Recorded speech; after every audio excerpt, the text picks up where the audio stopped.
네, 이어서 이 시각 누리꾼들이 관심을 갖고 있는 기사는 어떤 것들이 있는지 한번 살펴보겠습니다. 뉴스맵 스튜디오에 석지연 앵커가 나와 있습니다.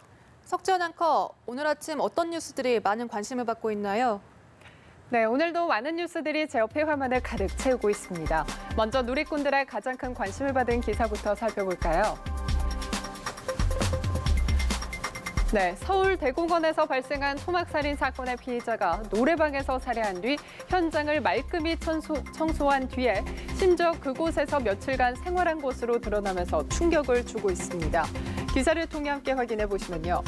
이 사건을 수사 중인 경기 과천경찰서는 이 사건 현장인 안양 소재 변모 씨의 노래방에 대한 압수수색 영장을 발부받아서 현장을 감식을 했는데요.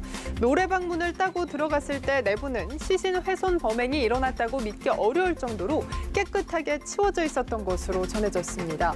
변 씨는 경찰 조사에서 카운터 앞에서 말다툼을 하다가 A씨를 흉기로 수차례 찔러 살해를 했고 시신을 다른 곳으로 옮기지 않은 채 그 자리에서 훼손했다라고 진술했습니다. 경찰이 현장에서 혈흔 반응을 살폈을 때 카운터 앞쪽과 또 화장실 등에서 다량의 인열 반응이 나타난 것으로 드러났는데요. 이 살인 범행에 쓰인 흉기는 카운터 위에, 또 시신 훼손에 쓰인 흉기는 의자 위에 각각 놓여 있었습니다. 통상 유사한 사건에서 피의자는 흉기를 버리거나 혹은 감추기 마련이지만 변 씨는 무슨 이유에서인지 범행 도구를 말끔히 닦은 뒤에 그대로 현장에 뒀던 것으로 드러났습니다. 경찰 관계자에 따르면 살인한 곳에서 생활하고 또 범행에 사용한 차량을 그대로 타고 다닌 것은 이해가 가지 않는 부분이지만 하지만 덕분에 피의자를 신속하게 검거할 수 있었다고 밝혔습니다. 다음으로 살펴볼 소식은요. 네, 안희정 전 충남지사 측근들이 김준 씨에 대한 악성 댓글을 달다가 경찰에 적발이 됐습니다.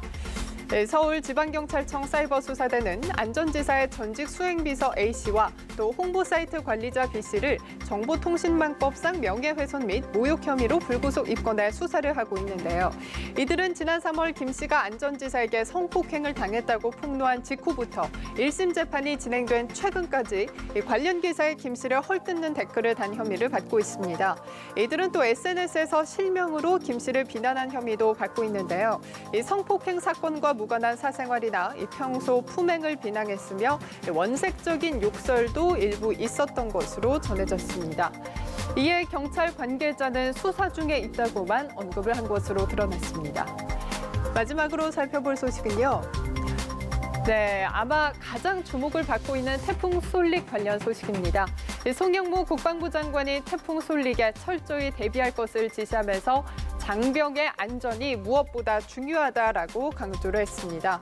송 장관은 지휘관을 중심으로 빈틈없는 재난 대비 태세를 유지하고 철저한 현장 확인을 통해서 피해가 우려될 경우 선제적인 지휘 조치를 취할 것과 또 피해가 발생할 경우 반드시 안전이 확보된 후에 복구에 나서야 한다고 강조를 했는데요. 송 장관은 또한 인근 지역 민간 피해가 발생하면 유관기관과 협조해서 즉각 복구 활동에 투입될 수 있도록 대민 지원 태세를 유지하라고 지시한 것으로 드러났습니다. 현재 제주도 부근 해상을 지나 북상을 하고 있는데요. 보시는 것처럼 한반도를 관통할 것으로 보여 피해가 클 것으로 예상되는 만큼 철저한 대비해 주셔야겠습니다. 지금까지 이 시각 한 뉴스 살펴봤습니다.